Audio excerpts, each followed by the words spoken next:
imagine more. Stories that soar, business, life, and so much more. Laughs, lessons, and local delight. It's the podcast that feels just right.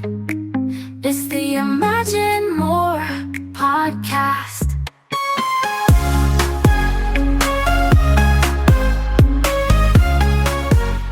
Hello, friends, and welcome to the Imagine More podcast. I'm your host, Rose Young, educator, entrepreneur, lover of community stories, and someone who believes some of the most powerful revolutions happen quietly. Today's episode is about flour on aprons, hand-stitched hymns, anonymous courage, and a movement that began in the 1830s, long before women could vote, own property freely, or even legally keep the money they earned. We're talking about the Sandhills Women's Exchange. And ladies, I am so honored to have you here. Susan, would you like to introduce yourself to our guest? Yes, my name is Susan Taylor-Schran. I am a volunteer and a member of the Sandhills Women's Exchange. Let's begin at the very beginning. Many people don't realize that under coverture laws in the 1800s, women were legally covered under their husbands or male relatives. I don't really understand that. Can you explain what coverture meant and how it limited women? Yes, coverture laws were part of English common laws that came to this country with the British. What it meant is, like you said, under coverture laws, women did not have a legal identity. They were covered under their husband's identity, and or if they were not married, they were subsumed under their male relative. Okay. And this means, with not having a legal identity, they could not own property, they could not keep money, they were not in charge of their bodies, and they could not make decisions concerning their children. And those laws came to this country even with the development of the Constitution. Abigail Adams' famous letter to her husband John at the Continental Congress in 1776, when she said, "Remember the women," most take that to mean about voting, but what she was talking about was coverture laws. Really? And those laws stayed on the books until individual state legislatures began to pass laws, but they were not really eliminated till the 1930s. Oh, my goodness. And some vestiges still remain today. How did the women's exchange movement begin in the 1830s in response to this? The condition of women, the situation of women, especially women that were widowed, they were near destitution many times. Especially if they were widowed with children, they had no means to really make money. You know, we can get confused about what we see on television or in costume dramas. You know, life was really hard. And so why the Women's Exchange came about, the first one, was a way for women to earn money. So they could support themselves and have a bit of independence. And the first one was in 1832. It was the Philadelphia Ladies Depository. It was started by a woman named Elizabeth Stout. And in response to this need, so about 200 of her more influential and wealthy friends started the exchange. Okay. And it was a place where women could bring their handcrafts, their baked goods, their food goods, and sell them and get money. I see. So what happened was, did they get to keep that money then? Was it their money after they used that, or how did it work? Yes, they got to keep their money. It was originally set up for what Elizabeth Stout called decayed gentlewomen. These were women that were divorced, that were widowed, but still of the genteel class. Okay. And they didn't work. They would not go and be barmaids or work in a feed store. So they needed a way to make money. And this was a way they could bring it and sell it anonymously.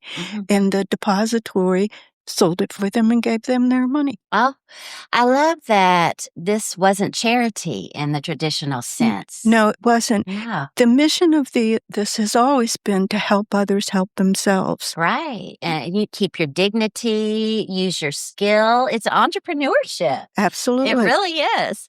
So after epidemics and the Civil War left more than 250,000 widows, how critical were these exchanges?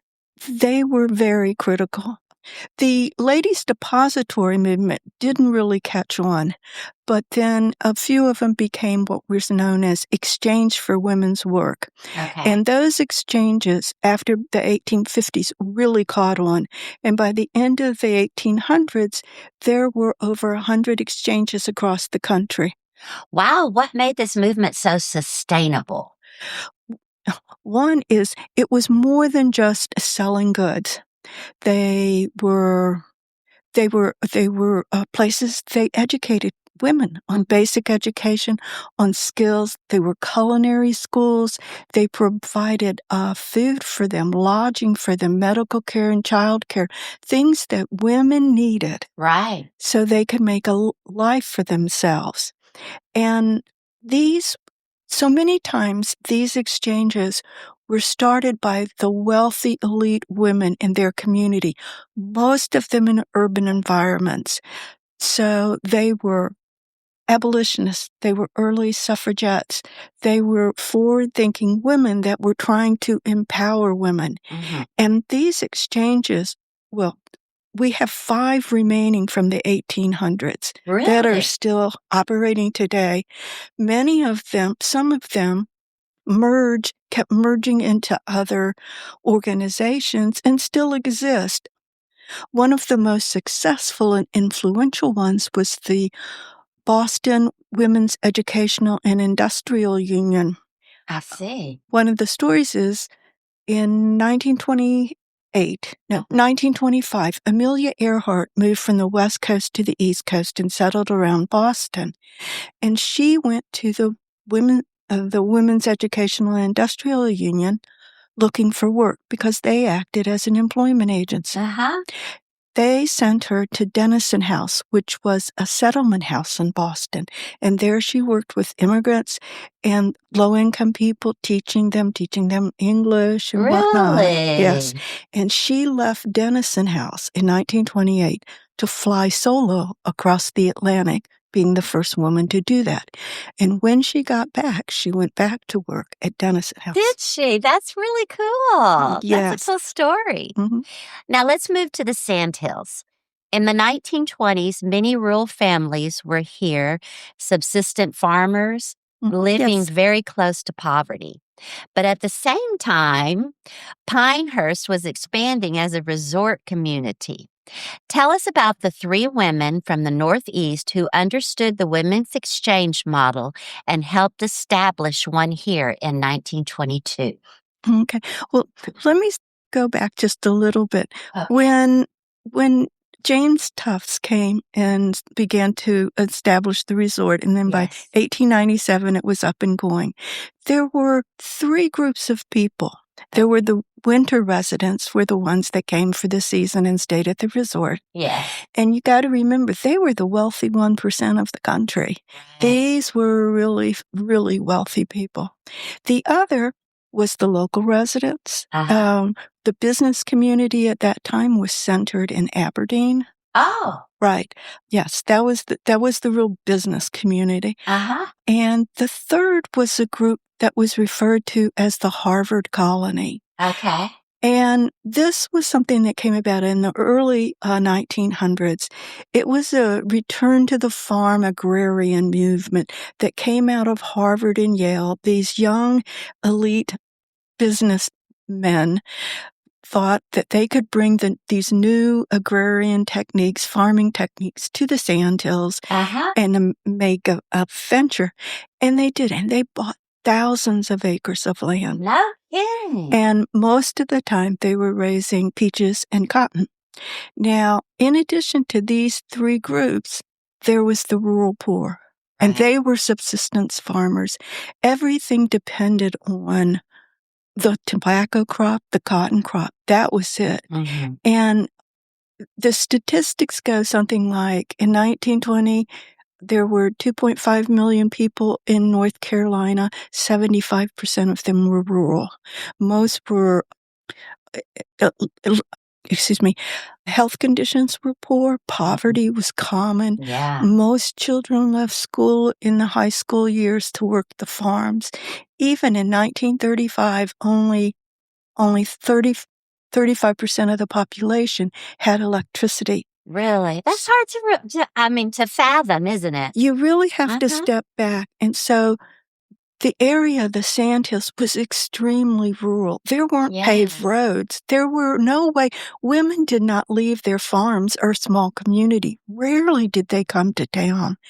So, two of the women that started the exchange, Catherine Tuckerman and Molly Lovering, they were part of this new agrarian movement, and they lived among the rural farmers and could see firsthand their situations and their need.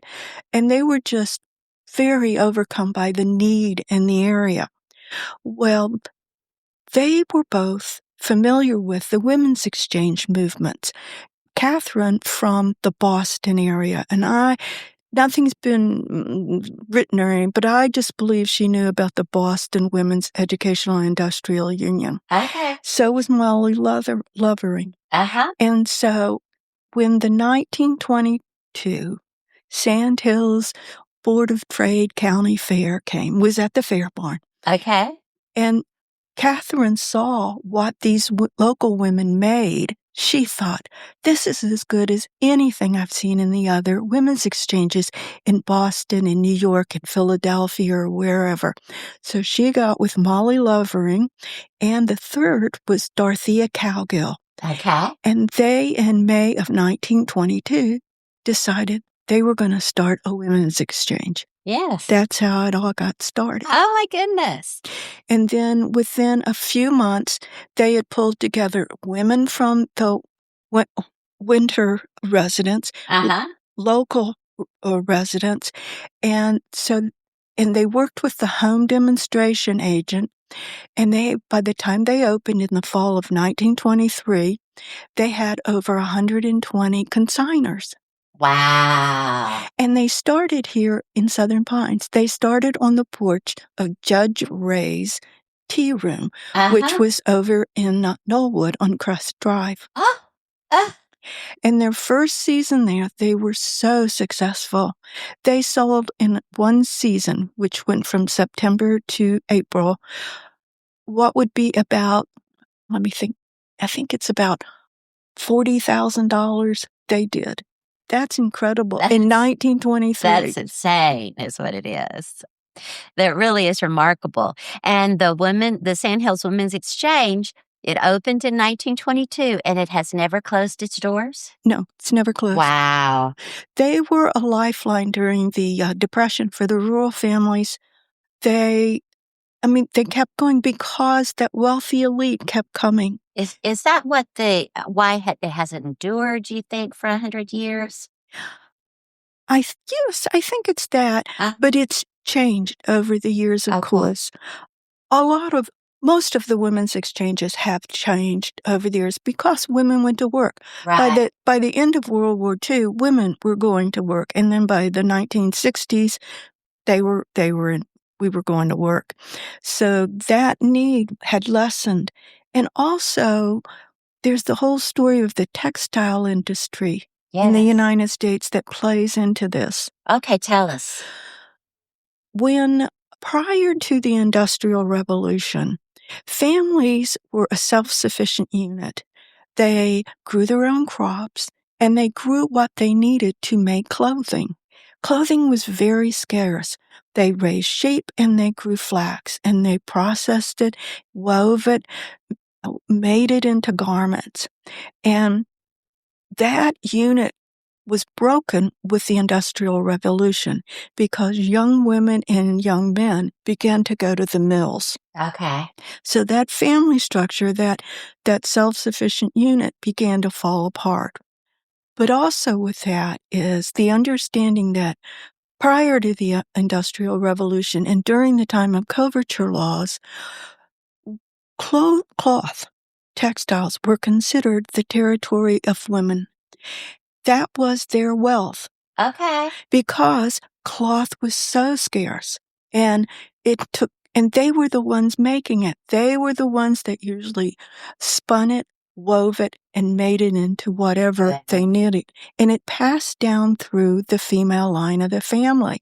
And that's why you see these old textiles that always have initials or monograms or something. Yes. That was their signature. They owned that. Oh. And so the phrase, only the clothes on her back, that is true. Women only owned the clothes on their back. Wow. So you put that, and then the Industrial Revolution came, and so that whole structure began to break down. And by the time of mass-produced garments and cloth, Yes. the idea of handmade began to lose its luster, shall we say. Yes. So, so as the culture changed, so did the women's exchanges. That's so interesting. The mission has always been helping others to help themselves. What does that look like in practical terms? Well, it would be, I can give you some really nice stories from one of our favorites is there was a woman in the 1930s that sold boiled peanuts. Boiled peanuts. Okay. She sent her son to college selling boiled peanuts Really? through the Sandhills Women's Exchange. Oh, my goodness. We don't get them as frequently now, or as I should say as often, but since I've been involved, and that's been about 8 years, there was an elderly man came in and said, my mother sold things here, and that put food on our table. I love that. So, and one of the interesting ones is the Treasurer's Report from 1932, I believe it was. Uh-huh. Mrs. Philbrook sold 399 pounds of fudge. That must have been some delicious fudge. Now, you have to remember, the Women's Exchange sits right in the midst of the Pinehurst Resort. Yeah. And so those visitors were buying that fudge. But anyway, those people, they earn money. They earn money. One of my favorite quotes is from Dorothea Cowgill, who I mentioned was one of the founders. And she wrote this in 1928. And let me just jump back one thing interesting. Dorothea Cowgill was the daughter of C.T. and Fay Crocker. Okay. The Crockers owned Pine Wild Farm, where the Pine Wildest development is. And at a time, they had 125,000 peach trees on their property. Really? Okay. 125,000. Oh my gosh. Okay, so this is Dorothea, their daughter. Okay. And Dorothea was the energy of the three, I believe. She had a car, and she was the one that would drive all over the countryside, visiting the ladies and taking them supplies, taking them their money. And she said that 3 of them became her lifelong friends. Really? Yeah. So Dorothea writes this. The same spirit of friendly interest does prevail, however, and last year the amount of money taken in and sent out to the countrywomen was greater than ever before.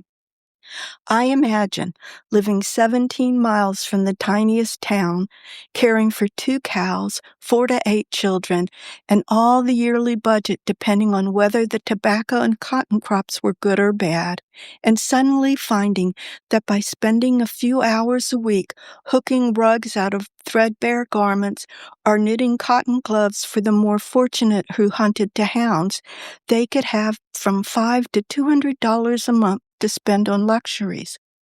It would be hard for us to really conceive the joy it brings.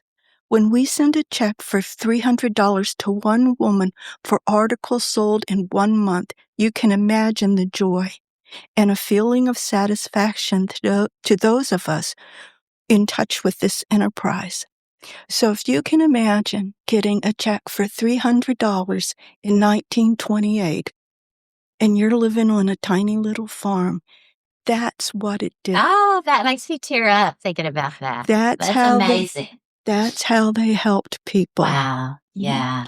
And so now we do sell North Carolina made products, Okay. crafts, as much as we can, as many as we can find. Okay. And, we have our cafe that's very popular. I hear that it's delicious. Sandy keeps telling me, okay, you got to come to lunch. You got to come to lunch. Absolutely. And so from that, from some of the profits of that, we can still give back to the community. Yeah. If you're listening and thinking, why have I never heard this before? You're not alone. Take a moment right now to share this episode with someone who loves history. Susan, you know a lot. I mean, she's not reading that. She's not getting that from anywhere. That's coming all from her head. Now let's take a quick pause. This would be a great time to share this podcast with someone you know. Help us spread the inspiration. And while you do that, here's a word from one of our wonderful nonprofits in Moore County. Hey there, it's Rose with a quick shout out to my favorite crew, the Kiwanis Club of the Sandhills. We're out in the community making a difference, reading in schools, funding scholarships, supporting youth programs, and even building playgrounds for kids with special needs. Want to be part of something good? Join us for lunch most every Wednesday at Table on the Green. Lunch is served at 11:45 and we're out by 1 o'clock. Come for the food, stay for the friendship, and help us change the world, one child and one community at a time. Susan, let's talk about you. You and your husband moved here almost 10 years ago from Fredericksburg, Virginia. I moved from Germany to Fredericksburg, Virginia. Did you? I was working in the military, and then I moved to Fredericksburg. We lived, and I can't think of where it was. Someone asked me that. I worked on Dahlgren Navy Base. Yes. And then my husband worked up in Quantico. Yes. So Fredericksburg was right in the middle. We love Fredericksburg. It was really nice. Your background is steeped in the arts. Gallery ownership, that's really cool. Museum shop management, photography, documenting fine art. How did your experience in the arts prepare you for your work with the exchange? Oh, I don't know. Well, when I first volunteered, I worked at the front desk. Okay. Greeting people and writing up sales because I had really done that a lot. I mean, I'd been on frontline customer service, rating on customers. And after a while, I thought, I'm tired of being nice to people. Oh, really? I've had it with this, but I started doing a lot of work behind the scenes. I do marketing and graphic design for them and volunteer work that way. And into the next year, I will be going into the artisan chair, working to bring artisans into the shop. There you go. And that's when it will come in handy. Okay. Yes. So what drew you personally to the exchange? It's a women's empowerment organization, and that's what I'm going to do. I also am involved with the Pinehurst Rotary, but the exchange just spoke to me. And those of us that are involved in it, it is really dear to us. There is a fulfillment we get there working, volunteering among ourselves with the people that come in. I've been doing some demographic studies and marketing and trying to understand who it is that come there. And many times people just come for comfort. Really? Yeah. Now, we haven't talked about the building itself. Okay, let's talk about the building. Because that's the whole history. When the exchange started over here in Knollwood in 1923, they realized real quick that that was too small, this one little room. So they went looking, and they put Gertrude Tufts in charge of that. Now, Gertrude was James Tufts' daughter-in-law and married to Leonard. And Leonard owned the resort at that time. And I like to believe that Gertrude, who was a real doer herself, because she started the Farm Life School. Oh, she did? Okay. That Gertrude said, Leonard, give us that building. We need some place to work. Yeah. But anyway, the cabin was built over in near Aberdeen by James Ray Jr. And he, in 1823, he was an early resident of Moore County, and he built this little cabin, this little log cabin, as a winter residence. And he lived there until his death, and then Archibald Mackenzie bought it. You know, the Mackenzie family is very, very well established here in Moore County. And so in 1873, the Mackenzies moved to the property, and they used it as a kitchen. The story goes that when James Tufts came to look around, he saw the cabin and was so charmed by it that the Mackenzies gave it to him. He built them a new kitchen in return. So he had it disassembled. It was a numbered, all the logs numbered. Really? And B.F. Taylor, who was the architect of the resort, had it reassembled on a plot of land in the village of Pinehurst. And at the time, it was called the Pine Grove. It was nothing but longleaf pines. And then soon there were deer in the deer park, and they let the kids pet the deers. Yeah. But anyway, but by the 20s, it was this little cabin was unoccupied. So Leonard Tufts let the Women's Exchange in after he did some repairs, which I'm sure Gertrude told him to do. I gotta believe. Sure too. Let's hear it for Gertrude. And so that first season, they moved in there. And that first season, they were in this little tiny cabin. You have to see it. So they made like the equivalent of $120,000 in today's term in like a 5-month. And so even when they moved in, they knew they needed more room. Right. And every summer, while the exchange was closed, they added on. So there are 5 additions. Okay. And so we have been in that building since 1924. No kidding. Mm-hmm. And in 1982, I think that's what it is, the Diamond Head Corporation gave us the gift of deed. Up until that time, we just were there rent-free. But at that time, then Diamond Head gave us the deed, and we own it now. And all the problems that go along with a 200-year-old cabin. Oh, my goodness, which I'm sure are extensive. Yes. This past summer, Tropical Storm Chantal hit us very hard. Did you flood? Very much so. Oh, no. On the east side of the cabin, there was 3 feet of water in the yard surrounding it. On the west side, it was 18 inches.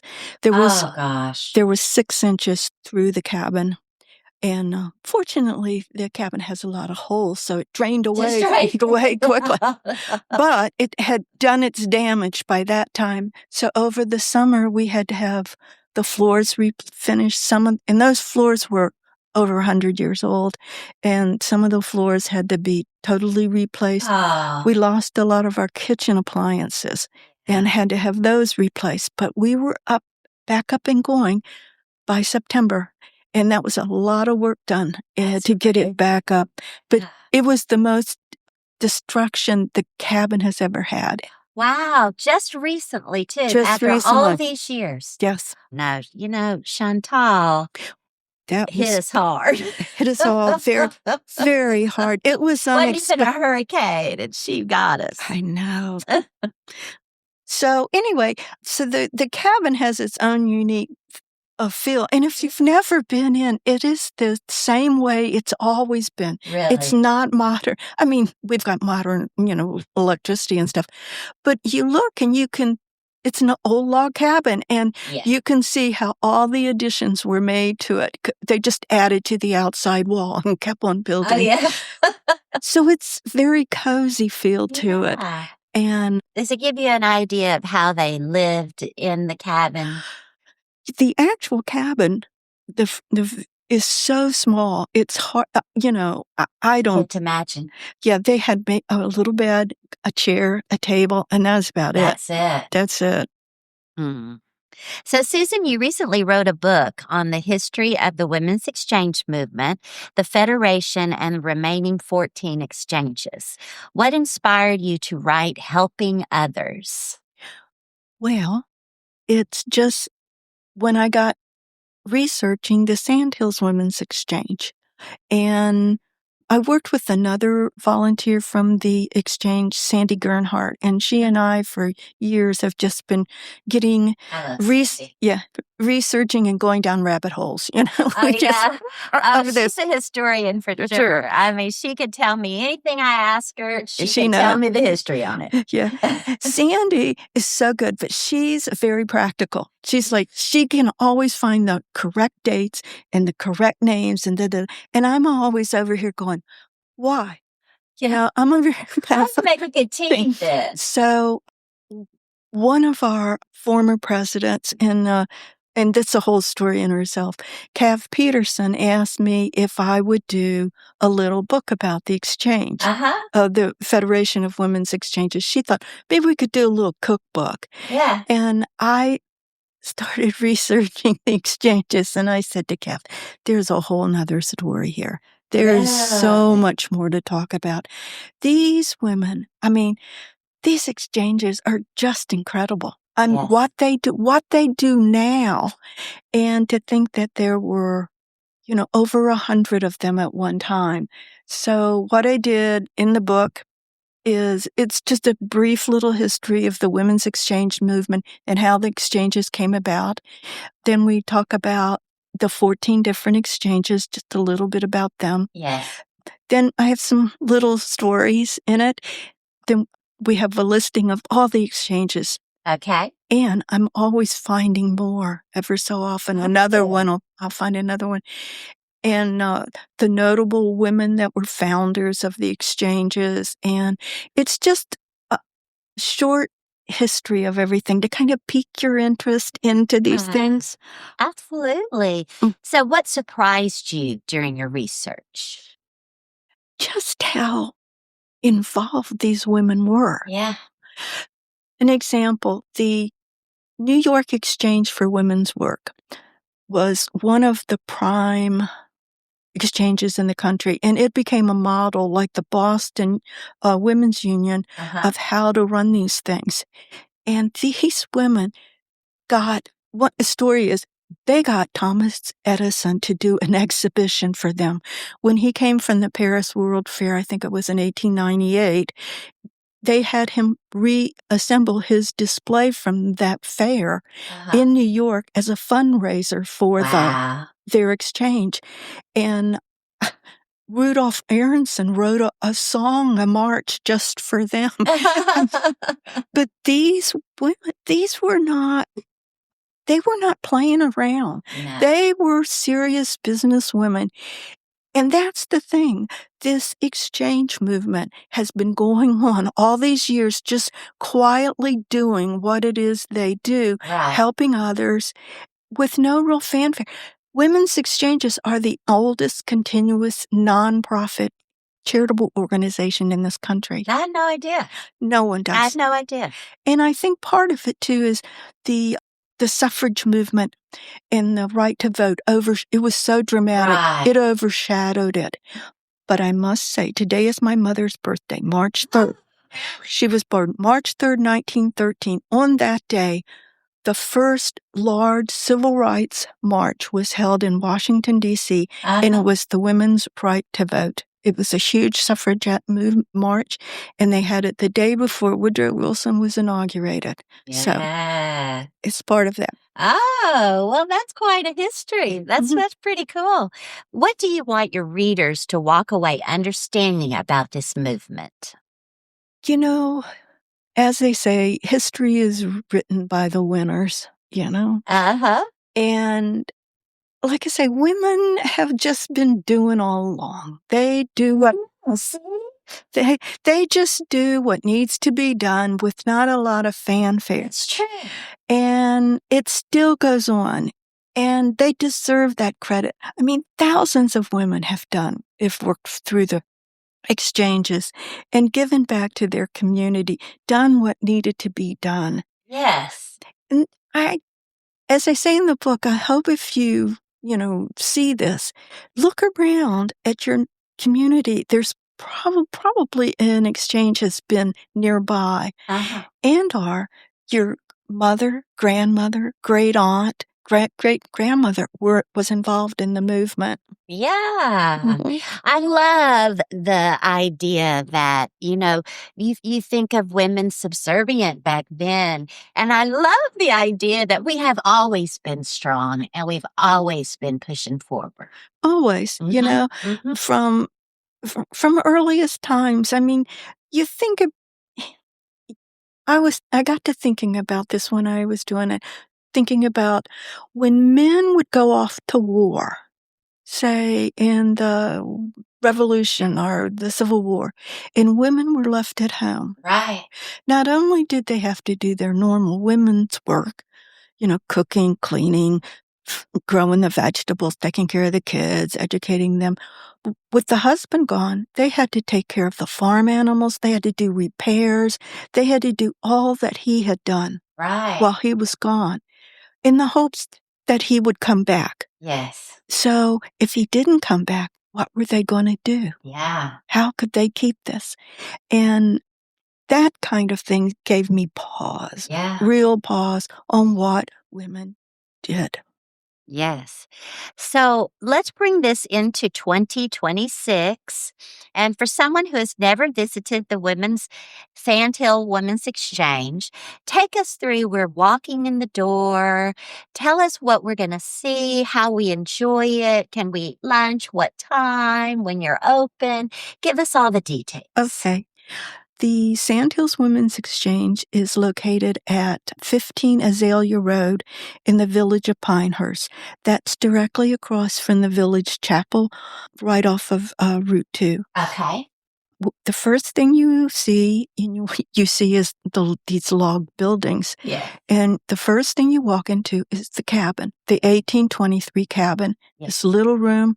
On the right side is a huge fireplace that takes up the whole sidewall. That's the west side of the building. Uh-huh. On the east side of the building, on the left, we have display case with some artifacts and all from the Women's Exchange. Uh-huh. And then there are some information boards up where you can read about the history of the exchange. Right. Right now, I have a display of books written by other exchanges. Okay. Okay.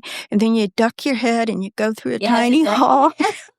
Got to duck your head a lot at the exchange. You duck your head, you come in, and you come into the shop area. Uh-huh. And the ceilings are very high, but it's all open. There's just logs and wood and wooden you can see all of the logs. And that front area is it's quite large, and that's the shop. Okay. Duck your head again. You go duck your head again, and you come into the cafe. And the cafe is it's like one of your grandmother's, It's just... How many tables? We have 12 tables. 12 tables. We can only seat, I think 36 is the most we can sit. Okay. And volunteers are the waitresses. All right. So you never know who's going to be your waitress, but they're all just wonderful. We have 2 paid employees. Uh-huh. One is our manager, Rhea Kinney. Yes. Who does a marvelous job. She keeps us all together. And Katrina Taylor, who is our chef. And Katrina just is wonderful. Really? We just, we are so indebted to Katrina. She makes everything's handmade, fresh that day. Okay. And it's just simple food. It's fine food. She makes the best BLT in town because it's just the BLTs. It's just a BLT. So we're open Monday through Friday, 10 to 3. Okay. We serve lunch 11 to 2. 11 to 2. Okay. So what kinds of things are on the menu besides the BLT? Which already sold me, by the way. Let's see. Another is her quiches. Those are her specialties. Okay. And she does a bacon, spinach, and tomato quiche. Oh. One of her favorites, the diner's favorite, she does around the holidays, which is her Thanksgiving quiche. Uh-huh. That's really good. Oh. So there's the quiches. Then she does like Reubens and Rachel's. I'm hungry right now, Susan. Yeah, she does like a couple of turkey wraps and some salads. And the menu's not real. Oh, I almost forgot. Excuse me. Hummingbird cake. Hummingbird cake. What is that? Hummingbird cake is similar to carrot cake, but with a lot more in it. It's Really? so good, and it's made fresh almost every day. Oh my goodness. And, Sounds fabulous. And then whatever is in season, sometimes it's a peaches, sometimes she'll do a lemon meringue or something like that. Now, do we have to make a reservation? Only if you're going to come with a group of 6 or more, just Okay. because it's so small. Right. Okay. So how does the exchange continue its original mission in modern times? By trying to give back to help others. We do, like I say, from the profits, any profits we make.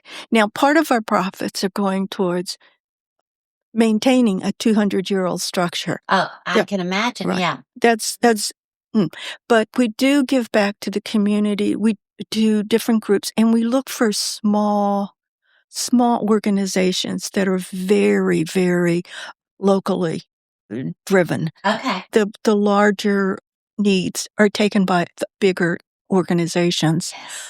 So that's how they do.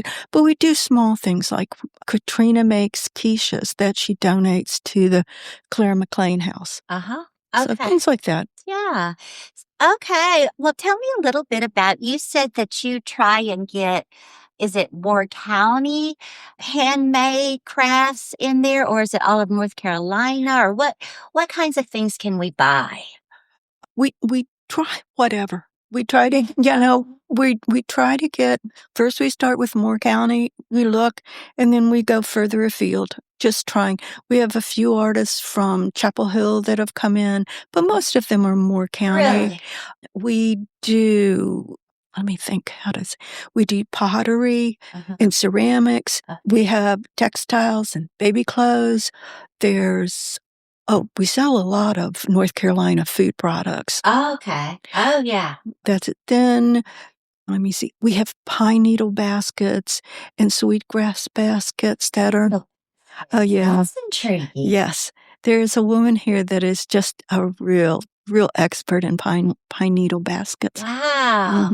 So if we're having a guest over and we want to give them a little taste of North Carolina, Moore County, we can head over to the exchange. Absolutely. Yeah. Absolutely. Okay.